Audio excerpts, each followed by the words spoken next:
Hi, everyone. Welcome to Ask the Horse Live. I'm your host, Michelle Anderson, Digital Managing Editor of The Horse. Tonight, we're talking about young horse growth and development. As a horse owner, I don't think there's anything more rewarding than bringing along a young horse. It's fun to watch them grow and learn and hopefully reach their full potential. By caring for a young horse, you're creating a foundation for its future. That extends past training and manners and includes their long-term physical health. How you feed and exercise your young horse now can affect his longevity and performance potential for the rest of his life. And that can be a little daunting when you consider it. To help guide us, we're joined tonight by Dr. Brian Nielsen, who's a professor and researcher at Michigan State University. Welcome, Dr. Nielsen. Michelle, thank you so much. I am so happy to be with you and all of our guests this evening. I think we'll have a fun discussion. Yeah, I'm glad you were able to join us on this topic. Dr. Nielsen, can you start out by telling us a little bit about your interest and research in this area? And then also I want to note for everyone that you are a PhD researcher. You're not a veterinarian, so we won't be covering medical topics or giving veterinary advice tonight, but we are here to answer growth and nutrition type questions. So can you help people understand where your box is in this whole horse growth development and care and management area? Sure. Regarding the work I do, so at Michigan State, I do both teaching and research, and with the PhD, my job is to try and find ways to make horses sounder, healthier, happier. And then when we fail, then they go to the vets, and they're the ones that fix them up. So it's kind of a team effort. I do a lot of collaborative research with some of the vets at Michigan State University. But, you know, it's kind of one of those things about staying in your lane. I always tell people jokingly, yes, I'm not a vet. If you have me do surgery on your horse, it will die. But my area is the nutrition, the exercise physiology, ways to try and make these horses develop into the athletes that we want them to be. And I'll give you a little bit more background on myself and why this area is of very big interest to me. So the area of the horse industry that I have tended to focus on and for many years now is the racehorse industry. And when I was in grad school, I had a number of projects dealing with racehorses. And unfortunately, they can be a fragile athlete at times. And way back in the early 90s, there were some problems with horses being injured, kind of exactly what's happening as we're speaking here these days. And so I've been focusing a lot of my research on ways to help make horses more sound. And a lot of that starts when they're very young, because it's trying to get that really good skeletal structure, have strong cartilage, try to have improved tendons, things like that. And so any way we can do that is what we want to try and do. Okay. Well, I'm going to give everyone a quick review of our Ask the Horse Live format. We're going to be starting with the questions that everyone submitted during registration. If you have a question you'd like to ask during our live event, or you'd like a clarification on one of Dr. Nielsen's responses, you can enter it into the chat window in front of you if you've joined us online. We're going to do our best to get to as many questions of yours as possible. If you're listening to our archive or our podcast and are interested in joining us live during our events in the future, you can register to receive our announcements at thehorse.com or visit thehorse.com/askthehorse-live. So with that, let's go ahead and get started. Dr. Nielsen, our first question is from Emma in Ontario, Canada, and she wants to know, are young horses with poor or limited nutrition or exercise likely to develop problems later in life? If so, can these problems be reversed by care that the horse receives when they're an adult? You bet. So, Emma, that's a great question. And what I like best about it is you address both the nutrition and the exercise components of them. And we want to talk about them together, but we'll kind of isolate them here a little bit. So on the nutritional factor, when we're working with young horses and feeding them, what we're really trying to do is have proper sustained growth. We don't want to have periods where they're not growing well, having inadequate nutrition, because sometimes we can get what's referred to as compensatory growth, where suddenly they hit a growth spurt. And when you do that, you run the risk of having some problems develop. Now, some of that can be natural, and I use, for example, my son, who he's currently having one of those growth spurts. He's 14 years old, and soon he's going to be a whole lot taller than me, which actually is not hard to do. But we don't want to go ahead and not allow him to grow. But with our horses, sometimes where we make a mistake, and I think this evening we'll talk about it a little bit, where people are worried about horses trying to grow too fast, so they try and limit feed them a little bit. And I don't know if that's necessarily a good idea. So when we're talking about nutrition, there's a lot of factors that go into it. We're talking about energy, we're talking about protein, we're talking about some of the minerals. And one of the problems we have with some of these factors is unless you analyze your diet, you don't really know what you're feeding your horse. And in terms of minerals, I'm a big proponent of a high forage diet, at least for older horses. We can talk a little bit later on regarding our young horses. But most people have no clue what they are feeding in terms of their forage. There is a great German researcher, and I love how he worded it. He said that the only good hay is a hay that has been analyzed. I like my German accent there. Mm-hmm. But his point was great is until you know what's in it, you don't know what you're feeding. And we've run lots of hay analysis for various projects that we're doing, and very few hays really fulfill the requirements for all the nutrients in terms of, particularly in minerals. So that was a long explanation, but I want to summarize that point. If you don't provide the right nutrients when they're young and growing, you can mess them up, and it makes it harder for them when they're older. It doesn't mean it can't be reversed, but some of the damage that's done early, you may create problems that you can't get rid of when they're old.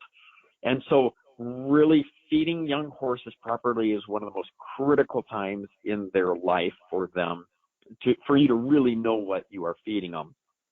Now, I know we have lots to talk about tonight, so I want to also talk about the exercise component right here. One of the things that we realized a number of years back, and it was we cemented it in my first project that I did back at Michigan State when I arrived, was looking at stalling of young horses. And what we showed is that when we put young horses into stalls without any access to sprint exercise, they can lose bone mass, and all the slow work you do with them doesn't affect bone mass at all. They need speed because bone responds to speed. And again, we can come back to this issue a little bit later on. But the really positive thing is the second study we did was looking at whether or not horses that were kept in stalls 24 hours a day, horses that were kept out on pasture 24 hours a day, or those that were half in and half out, looking at the bone mass of those. And certainly sticking into stalls for 24 hours a day, and this study was like 2 months long, resulted in decreased bone mass. So that's a bad thing. However, in line with Emma's question, we put those horses back out to pasture, all of them. And after a year, we went back and took x-rays again, and all of them were at the exact same spot in bone mass. And I took that as a great relief, because even if we do things wrong early on, if we can go ahead and restore the right type of exercise to these horses, we have a good chance of them restoring bone mass.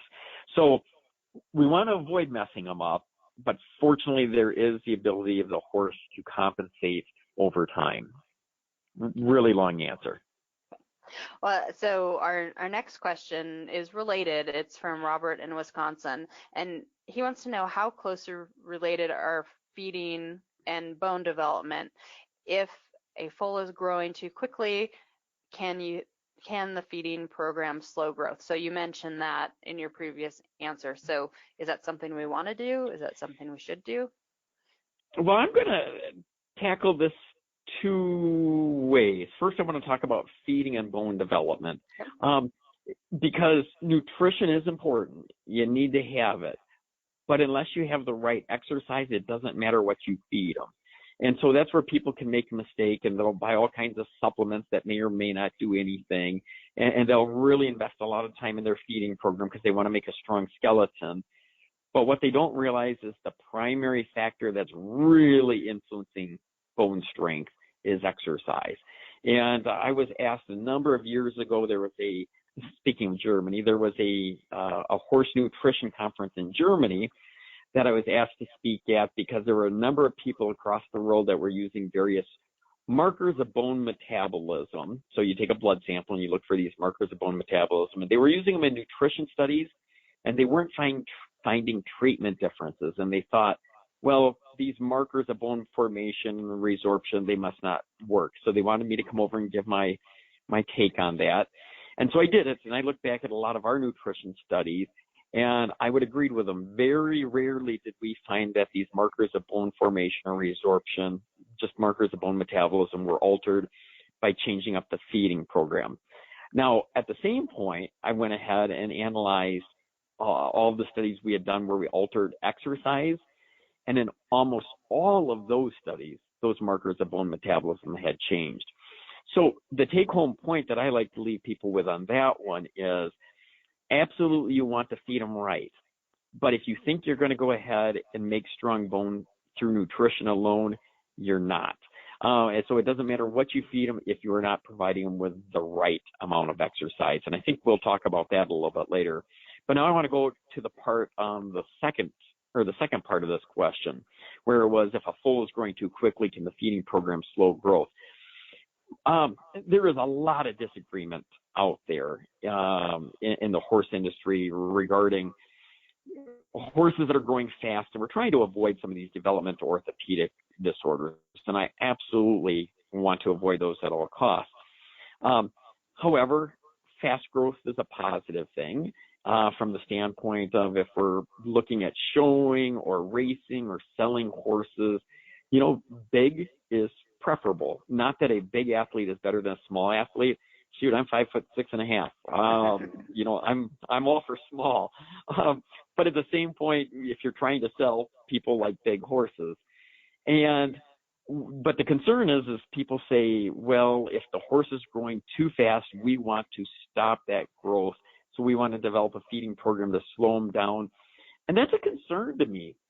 What I really think people need to do a better job at is evaluating their diet. They don't do that typically. They don't really know what they're feeding their horse in terms of what the forage component is. Even if they're feeding grain, what's in the feed mix that they're giving. They might know about the supplements they're giving, which they probably don't even need to do. So I'm a little hesitant on trying to suggest that somebody should try to slow the growth down. And I like to compare it back to our humans. You don't want to go ahead and, your child's growing really fast. Time to start not feeding them as much.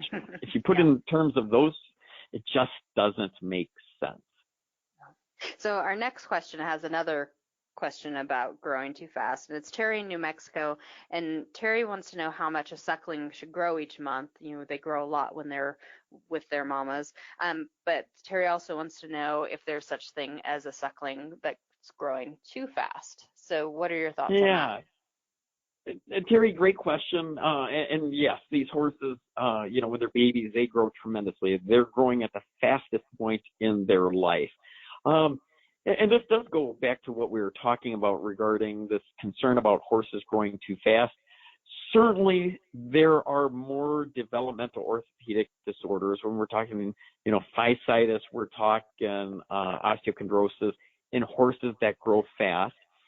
But research hasn't clearly defined whether that's caused by fast growth by itself or genetics that cause a horse to grow fast. So is it a genetic link? Or the other part to the whole story is if you don't have a perfectly, I don't even need to say perfectly, but a very well-balanced diet, then if you have a horse that's genetically prone to grow fast, which personally I think is not a bad thing, but if you don't have your diet balanced correctly, then you can get some improper growth. And the way I like to look at it, I always talk about nutrient to calorie ratios, and I'm going to explain that. So our nutrients in our diet, that's the things such as the protein and the amino acids that make up the protein, as well as the minerals. And so when I say nutrient to calorie ratio, obviously the calorie comes from the energy.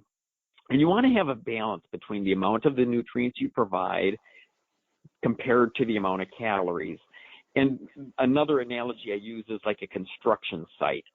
So the bricks at a construction site, those would be the nutrients. Those are the things that you use to build bone and muscle.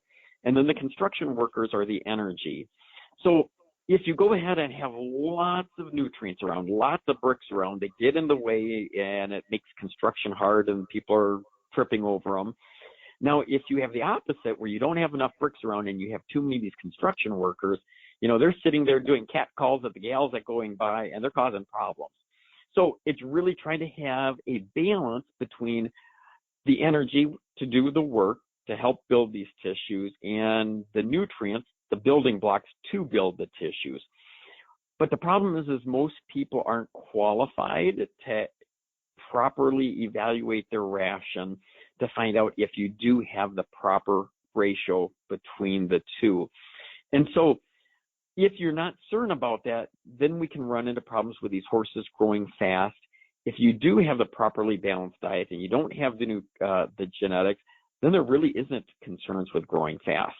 That's a really wimpy answer because I've given you all these little wishy-washy areas, but it really isn't so simple where you can say, don't feed for fast growth, because I love the idea of feeding for fast growth. I don't know that there is too fast, but you better have things really well balanced if you're going to be having these young horses growing fast. People get by with less problems if they're feeding for a slow rate of growth and they don't have their diet balanced. But if you're feeding for a fast rate of growth, you better have good nutrition. Did I lose you? Are you there? Oh, can you hear? I'm there. Okay. There. I panicked for a few seconds. Okay. No, sorry about that. So I'm thinking about your answers and the questions that were submitted by our audience during registration, and they were all about horses growing too fast. And so I think we have all these responsible horse owners who feed their horses well, right? So what about stunting though? Because we didn't get any questions about stunted growth. And I know, like, I've had some horses that have, babies that I've worked with that came through from not great backgrounds, and it did seem like they were stunted. So is stunting a real potential if a baby doesn't get the nutrition they need? You bet. I'm glad you brought that up. Absolutely. Stunting is a real possibility. I think my parents didn't feed me. That's why my height. But it worked out great in a career riding racehorses. It's a good thing. I'm glad my parents didn't love me. So they, and when you're describing the stunting thing, I too was thinking this case of, the animals that have been neglected and didn't get the right nutrition. And truthfully, they don't grow as tall and they don't reach their maximum height. And the comparison I like to use, and it's just basically stating a fact and however people will view it as such, but in the racehorse industry, if you look at a lot of our jockeys, they tend to come from third world countries where nutrition may not have been great with their growing up, and they ended up not getting as tall. Here in the States, we have great nutrition. People are getting taller and taller. I'm looking up at everybody these days. And so if you're getting the good nutrition, you'll reach your genetic capacity. Whereas if you are limit fed, if you have poor nutrition when you're young and growing, then you certainly are going to have stunted growth. And then again, the other problem we get to it, and I kind of alluded to it earlier, was the compensatory growth situation, where if you have a young horse that's not been fed well and it's thin and you know that it has had poor nutrition, there's a little bit of a trick to trying to get it going back the way it should, because you can't just put a bunch of feed in front of it, really promote a lot of fast growth, because you're putting fast growth on a skeletal system that's been poorly developed to begin with. And we end up running into a lot of problems there. So if you've had a horse that hasn't had good nutrition and it's a young growing one, I'll just be really blunt. It's tricky as to how you go ahead and feed it up, because they will have fast growth. Once they get good nutrition in front of them, they will grow fast. But you have to be careful about the quality of growth, because that would be the one time where I'd be worried about growing too fast, is if you've had that horse that hasn't been fed well. Yeah, so those refeeding or neglect type cases are a little bit more challenging. Is that a time to get a nutritionist or your vet involved? Yeah, I would highly recommend that. And the interesting thing about veterinarians, again, they're trained in medicine and surgery and things that, again, if you have me advise you on that, good luck with your horse, because that's not my training. And I'm always impressed with veterinarians because they do have to know something about everything, or so it seems. So in this case, I would tend to get somebody who's trained strictly in nutrition from the standpoint of they've been able to focus their attention on that.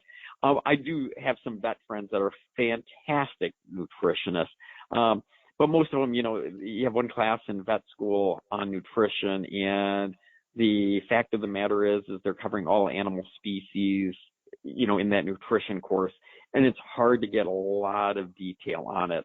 Now, if it's one who does have a passion in nutrition and has taken upon themselves to get further education in that, certainly, and to be honest, even the veterinarian who may not have had that passion to explore nutrition, they've at least had some nutrition background, as opposed to a lot of horse owners who may have never had any training in that area.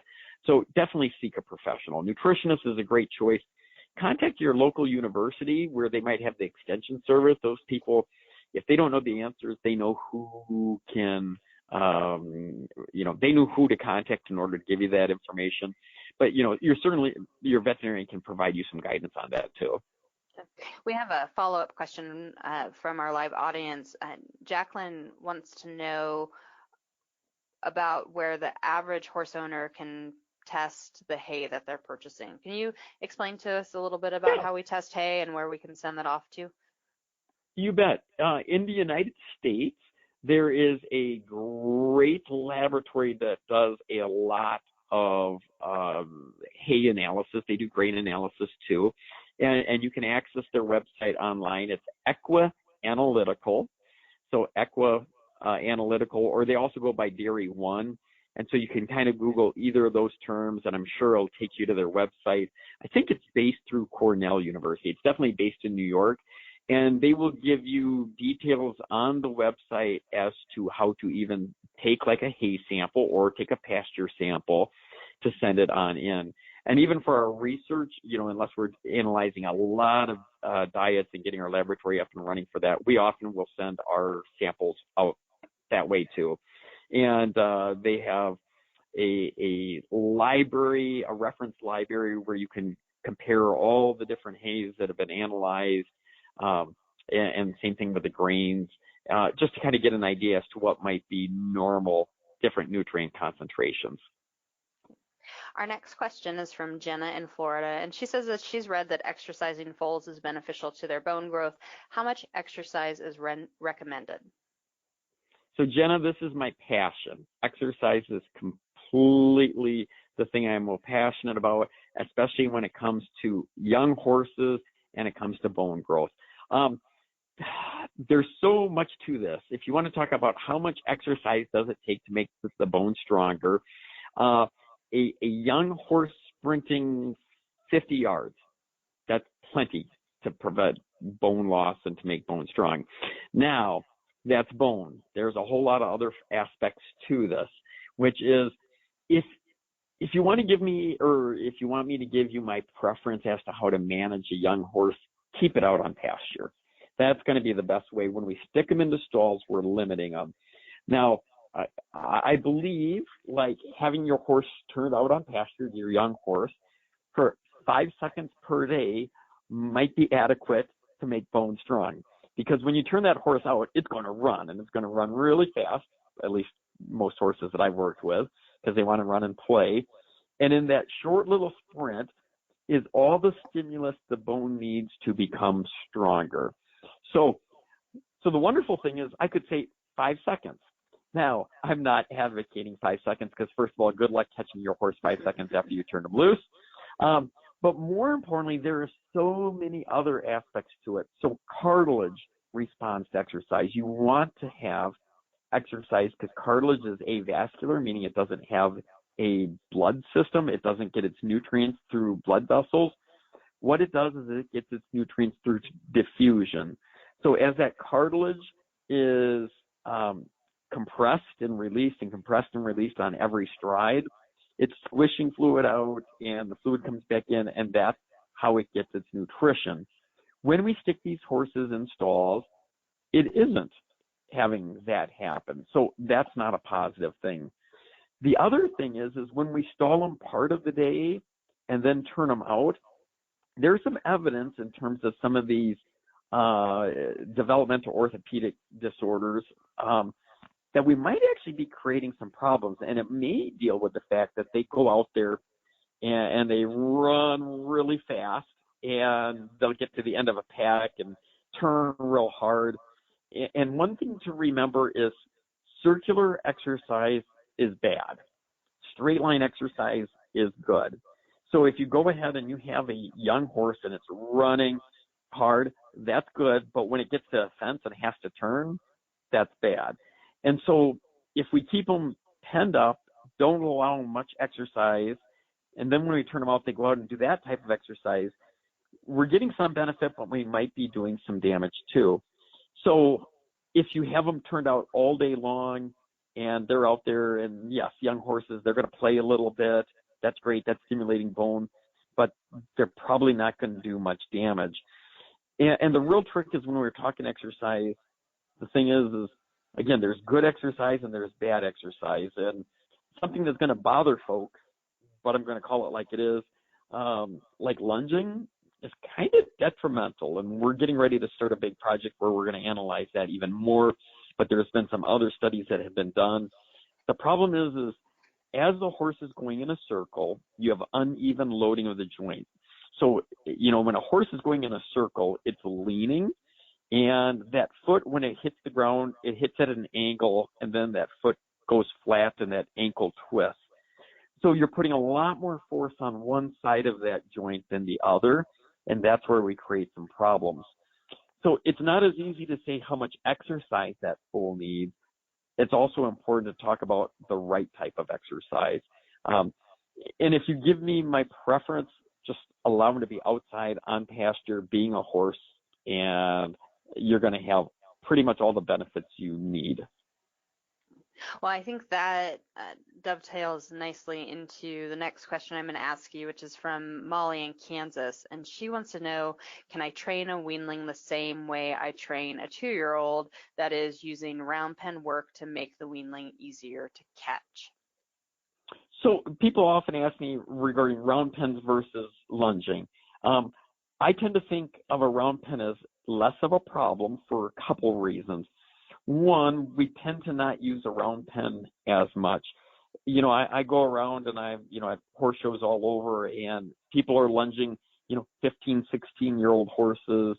They're lunging their dressage horse. Just anytime before they get on a horse, they'll lunge it. Whether they need it or not, that's a whole nother point. But people often do it as a regular part of their training program. People don't use a round pen that way. Typically, they use a round pen when they need it, and it's not necessarily a regular part of their. So that's one aspect. The other part is when a horse is on a lunge line. Now, first of all, there are people that are great at lunging a horse, and it's balanced, and it's not pulling, and its shoulders not, going to the outside. But oftentimes, we see people who, they're hanging on the horse's head. It's not balanced going around there, and it's causing a lot of problems in terms of how it's landing on its legs. The other part that's amusing regarding lunging is oftentimes the faster a horse goes, the smaller the circle, because they start to pull it in so the horse doesn't run away from them. But in essence, the smaller the circle and the faster you go, the bigger the problems. If you go really slow and it's a large circle, it's really not that hard on joints, but it's the smaller circles and the faster circles that cause problems. In a round pen, you typically don't have a lunge line attached to it. I know some people would do that, but the horse is going around on its own, tends to be more balanced, and so it's less of a problem there. The other thing that occurs with a round pen is if it's a solid wall round pen and you have sand, as that horse gets used on a regular basis, sand gets kicked up on the wall, and it kind of makes a banked surface. Now, I always find it amusing when a farm manager goes ahead and has a worker or themselves go in there and rake the sand away from the wall, because in essence, they're getting rid of the banking. And that banking is good because when that horse is going around at that angle, that banking kind of helps to match it. When you're lunging a horse, that doesn't occur. You don't have any banking. So, okay, that was my round pen discussion, but now let's go back to the question. I think it's fine to teach this young horse, do a little round pen work with them. I don't want to work any horse, whether it's a weanling or whether it's a 2-year-old, too much in circles, because that's where we create a problem. But I think doing a little bit of round pen work, the more we do with our young horses from the mental standpoint, the better off we're going to be later on. Now, that doesn't mean you just drill them on stuff. And I like to use the comparison, when we have kindergartners or first graders, we have a lot more recess time because they can't handle staying focused for a long time. Same thing occurs with our babies. You need to have shorter lessons. So I probably would not work as long with a weanling as I would with a 2-year-old from the mental standpoint. But you certainly can get some of that training done so that by the time they're a yearling or a 2-year-old and a lot bigger, they at least have a lot more handling already under their belt. That's interesting that you mentioned that about the young horses, because we just published an article today on a study about babies and teaching them to lead and how they showed more signs of stress and biting if they didn't have days off from training, which I thought was really interesting. Because I know, like, when my last baby was a baby, he was the only horse I had, and so he got a lot of attention, and I probably drove him crazy. Probably so. He's like, Mom, leave me alone. Leave me alone. I just want to go run and play in the pasture. But, well, regarding halter training, this is off topic, but it's right along with what we're discussing right now, is I was one of those people who, was a fan of Ray Hunt. He used to go and give clinics at the school I was doing undergrad, and I remember somebody asked him, how old should a horse be, when you halter break it? And he said, well, I would at least wait until it's dry. And I've used that logic all the way. Any baby that I have born at my place, I'm halter breaking it the same day. And the thing is, it is so simple. It takes like 2 fingers on the lead rope, and it's giving and releasing. And it takes on average about 12 minutes before the baby has it totally figured out. And so, in 13, 14 minutes, the lesson is done. Often come back the next day and do it again, and they're following you around like a puppy dog. By contrast, I know people who wait until after they're weaned, and holy cow, that could be an adventurous little thing. I don't want to get in an argument with a horse that's, a little bit bigger and stronger. Let's just get it all over with right at the beginning. And there's not even an argument with these little babies because they don't know anything different. So I think there's a lot of benefit with doing stuff when they're young in terms of the mental aspect. But no, they're babies. It's kindergarten. And, you do too much and you're going to overdo it pretty quickly. Yeah. Well, while we're on this topic of working the young horses and the lunging and the round pen, I'm going to jump forward a little bit to a question that we got from Judy in Florida, who wants to show her baby next year in yearling lunge line classes, but she's concerned that the training will be hard on his joints. Can lunging enough to train and condition him for these classes cause any long-term problems? So these lunge line classes are very popular, and they're very pleasure type horses that are probably going slow when they're showing. But can the training be detrimental? So we did a study on this 20 years ago when lunge line class was taking off, and we were certain we were going to see a lot of problems.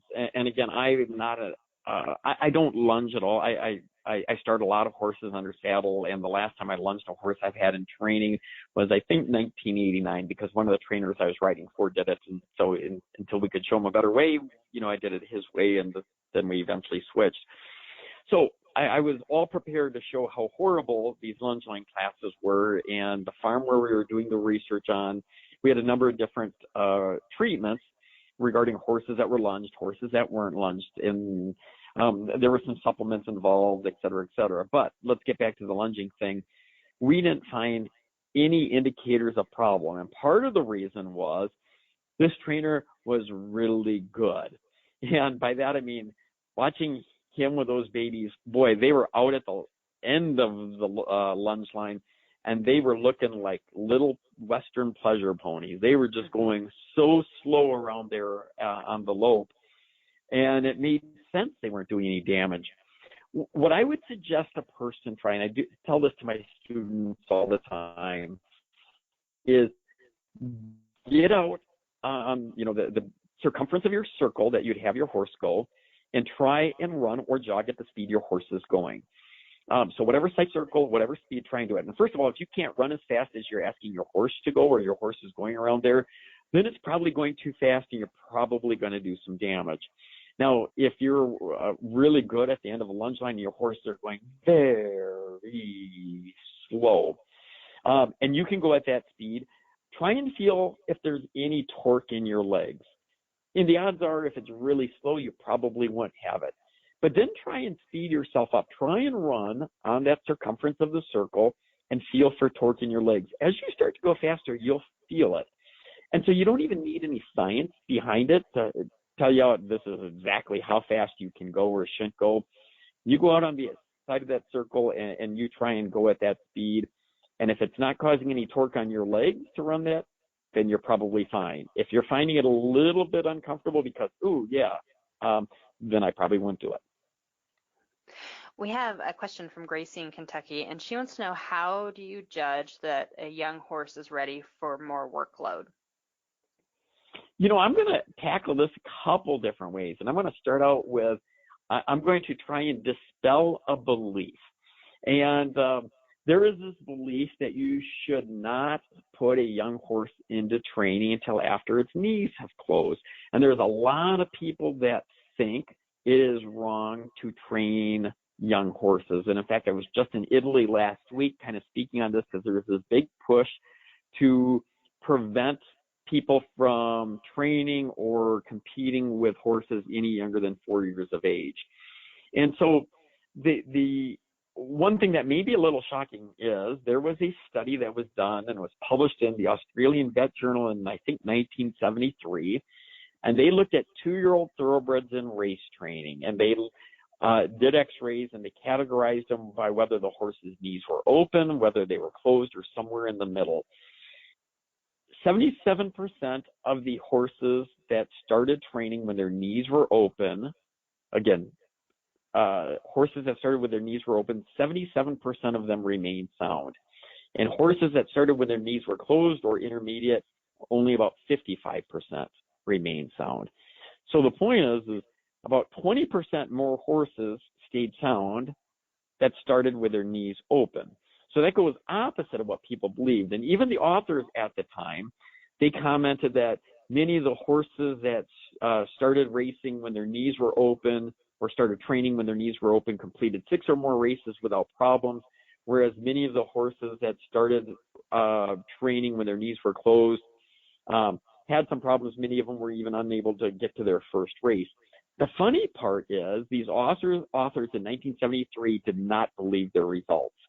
What they wanted to do is they made some claims that, probably what happened is there was some nutritional problem that caused the knees and the ones that had closed knees to ossify sooner.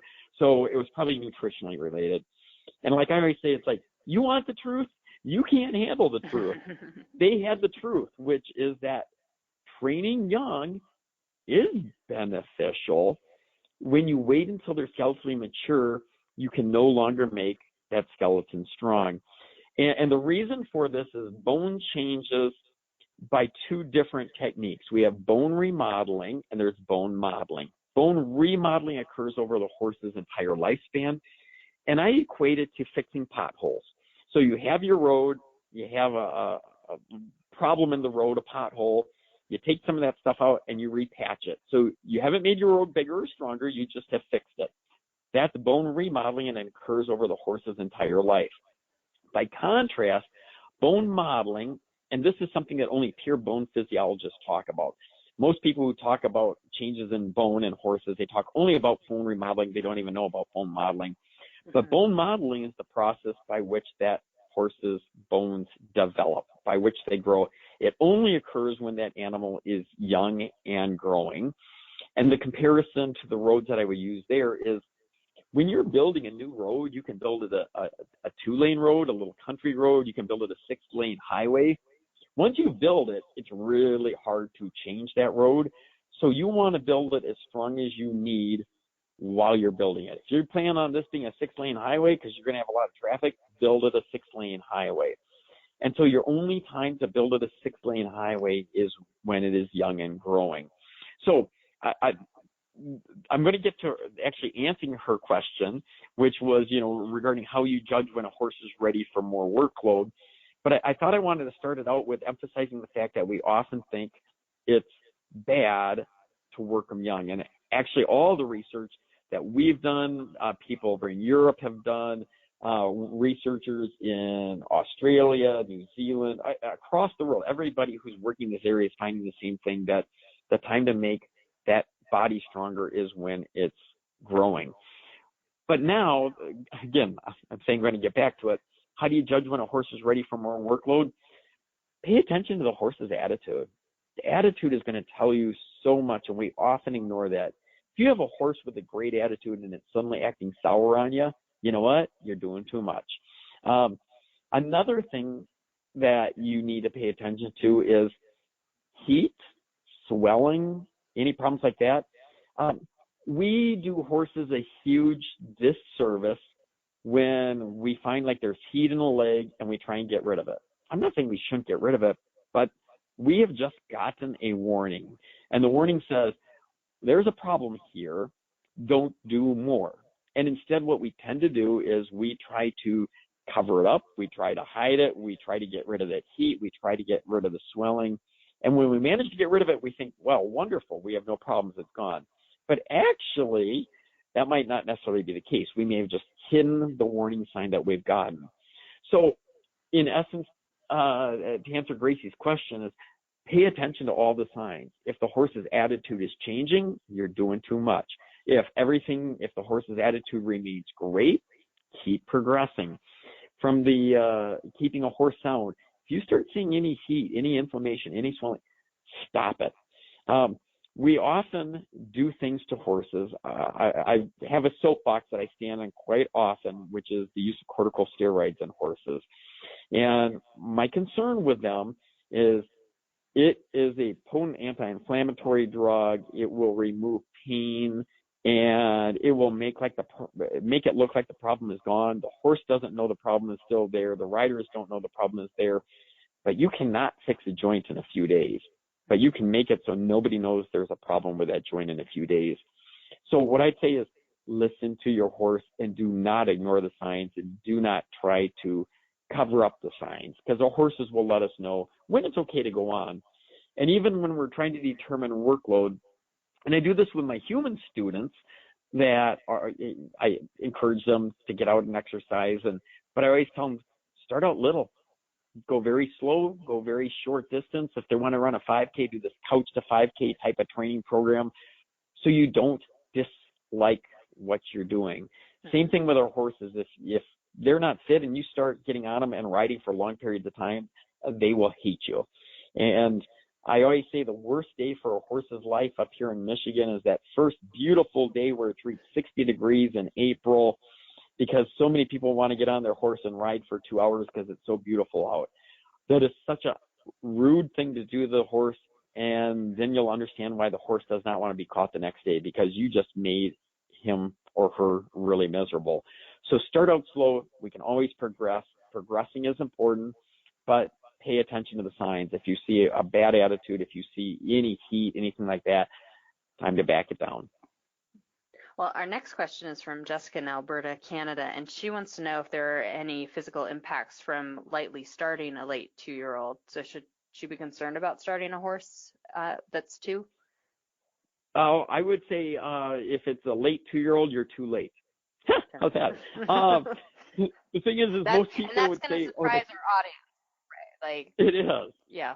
I love the idea of starting horses young, but keep in mind with everything you have to have common sense. So one of my grad students recently bought a horse that's a yearling, and I started it for her under saddle here kind of the end of September, put a week on it, and I think the horse was 18 months old. And so obviously I'm not opposed to doing that. In fact, I think it's good. Now, and the student knows this, but I, of course, had to remind her that take it light, don't do much, little time in the saddle, but put a good handle on it. In other words, just get it used to all of this. And it's a sweet horse. And it's just, shoot, we had some of these, 10-degree days here, like on Monday, and she's riding this around and they're getting along great. And I'm thinking, it's pretty impressive if you got a month of riding on and it's 10 degrees out and it's not bucking you off.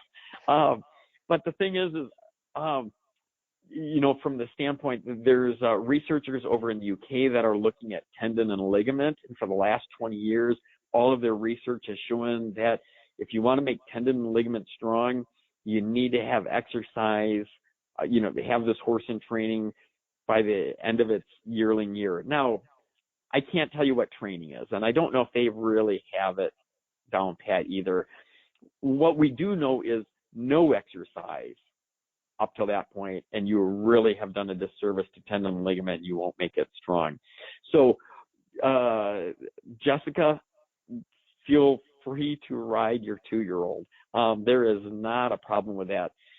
But the same guidelines that I would give you with a 2-year-old, I would apply to a 5-year-old or a 10-year-old, which is use common sense, pay attention to your horse, listen to their signals, but there is absolutely nothing wrong with that. And it's funny, one of my grad students, actually the same one, we're getting ready to, she's way advanced on this, but we're writing a paper regarding this issue of starting young horses because there is this huge belief that it's bad. And when Justify won the Triple Crown, and I was a big Justify fan, I still am, people were using that as a reason to say, see, you shouldn't race horses as 2-year-olds. And my argument was, it was over 100 years since a horse won the Kentucky Derby who had never raced as a 2-year-old. So you had a freak, Justify, and by the way, I want to own a freak someday. I'm not saying freak is a bad thing. I'm thinking it's a really cool thing. So he did something nobody else had done who's never raced as a 2-year-old. That's not good. That's not a good argument for saying you shouldn't race as a 2-year-old. Most horses can't get it done without having done it. And all the epidemiological studies that have been done looking at age that horses are racing at have shown that horses that you wait until they're 4 or 5 to start racing have more injuries than ones that do as a 2-year-old. But I always like to say, to me, the problem is training horses by a calendar. And I made up that terminology, so don't Google it because it won't show up anywhere.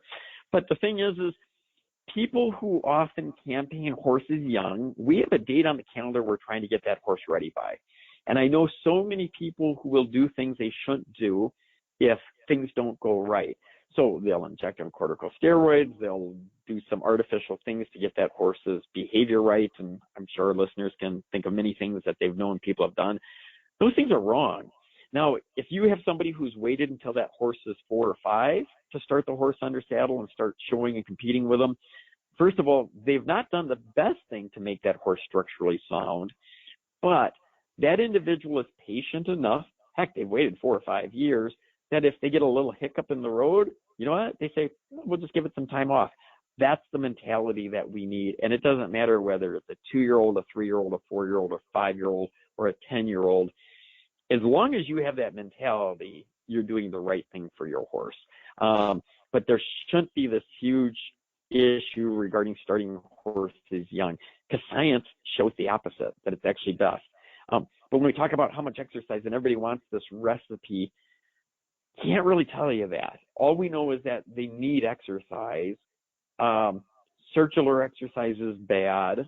And again, keep in mind, we also can't go straight forever. We have to turn. Mm-hmm. But if you're trying to go too fast on too small of a radius, it does tend to cause problems. And I look at a lot of horses that have been lunged their whole life that have some really bad arthritis going on. Well, it kind of makes sense. And I'm not saying that you should never lunge your horse, but keep in mind that slow is a much better way to go than large, or than fast. And large circles are much better than slow or small circles. And I'm thinking with the 2-year-olds, it's been a while since I've had a 2-year-old under saddle, but it seems like usually their attention span is what dictates how much you can ride a 2-year-old, because it's not much. Yeah. And if you try and do it very long, they'll get fed up and you'll lose ground. Yeah.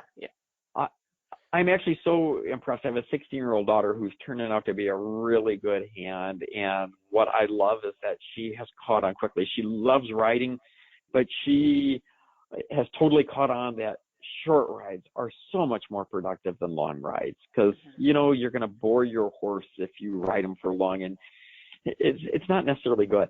There's a time and a place. Again, you think of, kindergarten, second grade, fifth grade. By the time you're a senior in high school, you're much better off. And then in college, hopefully they pay attention. But the same things with a horse is you have to keep it short when they're young, but there's nothing wrong with doing young. So our next question is from Allison, who's on Prince Edward Island in Canada, and she wants to know if there's any connection between early backing and kissing spines. None whatsoever. And it's funny, the internet I always find highly amusing because you'll see a horse that's completely swayed back, and there's technically a scientific term, which I don't recall what it is, but for these horses that the back just drops way down on. And when you see a picture like that, invariably the old keyboard warriors are saying, see, they must have started this horse when it was a 2-year-old. And I'm like, no, it has nothing to do with that. I've started so many horses as 2-year-olds or long yearlings, and I've never had that on any of my horses. And I have also known horses that have never been ridden that has had it. In essence, it would be a slight difference, but like scoliosis with the humans. Sometimes there are just back problems. And so whether it's kissing spines or the more extreme version, and again, I wish I could pull the terminology up right away, has nothing to do with that. And so if people are telling you that, it's always great to try and educate people. You guys have to be judicious in how you say it. But it's a common belief, but there is absolutely nothing that deals with it. It's just a spinal abnormality. And I've seen horses that, we almost got a standardbred in for a project that is standardbred, so never been ridden, and holy cow did that backdrop. We ended up thinking, you know what, I'm certain it was a sweet horse, but realistically people would ask way too many questions if we had this horse at the university as one of our horses on a nutrition research project. So it's like, I think we need to avoid it. Yeah. Never was ridden, certainly had a major problem. Our next question is from Jennifer in Ontario, Canada, and she wants to know, at what age can a warm blood start jumping? Boy, that's going to be one of the trickier questions of the night, Jennifer. Thanks. The reason why I say it's tricky is, there are so many factors that go into it. And I love jumping. I haven't done it in years, and I was never like this pro or anything, but it's a great sport. The one thing we need to realize is, of course, cartilage is capable of being damaged, and it is capable of being damaged by excessive loading. And of course, jumping is going to create some of the load. So with cartilage, we do want to exercise because we need that load, but too much is bad. And there's the whole discussion regarding horses aging differently. And so people believe, well, a 2-year-old's going to mature faster than I don't know what I just said there, but a quarter horse is going to mature faster than a warm blood. And to some degree, I think that makes some sense. But I also recognize that doing exercise and work before that skeleton is fully mature is actually beneficial to it. So I would say a little bit. Oh man, I really want to wimp out on this, Jennifer, and I wish I had very specific answers. But here is the rest of the story, which is I like to be guided by science, and I don't know of any studies that have specifically looked at that. So I can tear all parts of this question apart and talk about cartilage and the fact we need to load it, but we don't want to overload it. We can talk about growth rates on these. I think at least a little bit is fine, even as an early age. If I had a 2-year-old and it was coordinated, because that's the other thing is, I look at some of these horses. This yearling that I started on her saddle here a month or so ago, man, this horse was running downhill really bad. And so you wouldn't want to lope it very much just because of all the force it's going to be putting on those front legs if you did very much of it. So depending on the horse, that's going to affect at what age I would start to campaign it a little bit harder in terms of, increasing the jumping. I'm talking right now without giving you an answer. Jennifer, I apologize. I wish I had a great answer for you. I guess my take-home message is I wouldn't be afraid of doing it, when your horse is going good and mentally right, of doing a little bit. But I really couldn't tell you how much because I don't want to screw you up. So our next question is from Mary in Washington, and she wants to know, is it true that Arabian horses mature later physically than other breeds? I don't really see that. At Michigan State University, we have a large Arabian herd.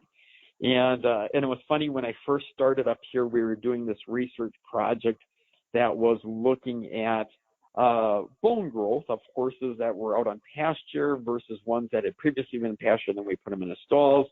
The graduate student that was working on the project, she wanted to get more horse experience, and she was asking whether we could start them under saddle. And I was like, cool, that's what I do.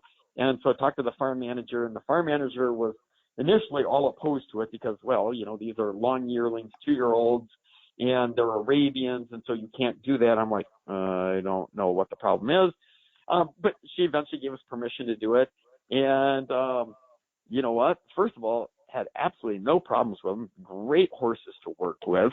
And we've done endurance studies with Arabians where they're 2-year-olds, and we have them in simulated endurance exercise, and we've had zero problems with soundness issues or anything like that, even though in the Arabian world, oftentimes they aren't starting horses under saddle until much later, and they certainly aren't doing endurance work. So we do get stuck with a lot of tradition and just things that people have believed. A little bit certainly is going to be on your nutrition program, but I'm not noticing that they mature that dramatically slower or later than other breeds. So I'm hesitant to say that I see much difference. There might be a little bit, but yeah, I'm not seeing a huge difference. We have a question. And there are from probably Arabian people. I was just going to say there are probably Arabian breeders out there that are saying, yeah, see, great. And there's others that are saying, no. So sorry, folks. Well, that's just my insight. I have a warm blood Arab cross, and I kept waiting for her to grow and didn't start her early. And then finally I just gave up. She never grew. So right, exactly. Yeah. I guess this is how big you're going to be.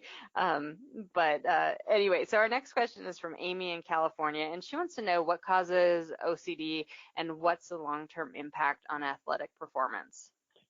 Sure. Well, OCD refers to osteochondrosis dissecans, but I also want to talk about osteochondrosis. And so slight difference. So osteochondrosis is where there's a defect where the cartilage doesn't turn to bone correctly, and we have a lesion that's created.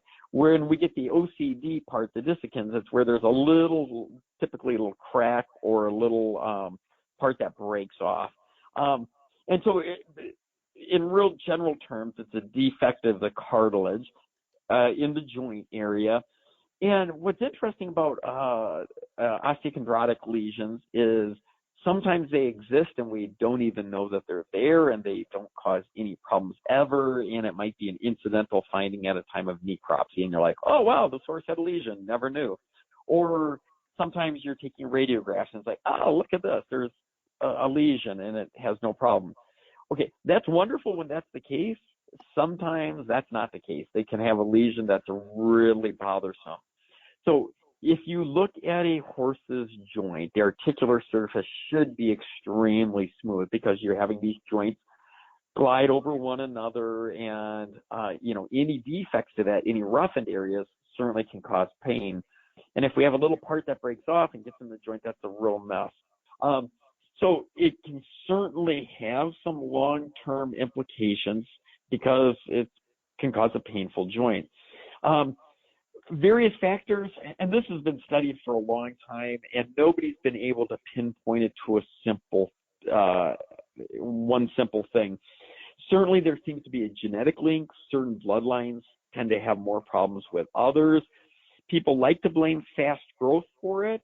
Horses that grow faster do tend to see a greater incidence, but I still think it's important to look at the nutrition, because if they're growing fast but you don't have the right combination of bricks, going back to our construction workers and bricks analogy, then you're going to not be able to put a really good foundation on there.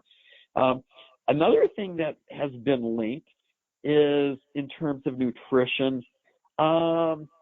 People often feed horses in meals. You give grain in the morning, give grain at the night. And there is some research, and it's not a lot of it, but it's enough to raise some suspicion that when we feed grain in meals, where we see this increase in blood glucose followed by a spike in insulin, that higher insulin spikes can cause a problem. When I'm feeding young horses, I really love the idea of trying to avoid large meals of grain. And I have no problems giving grain to young horses. I think it can be very beneficial in terms of growth and providing the right nutrients.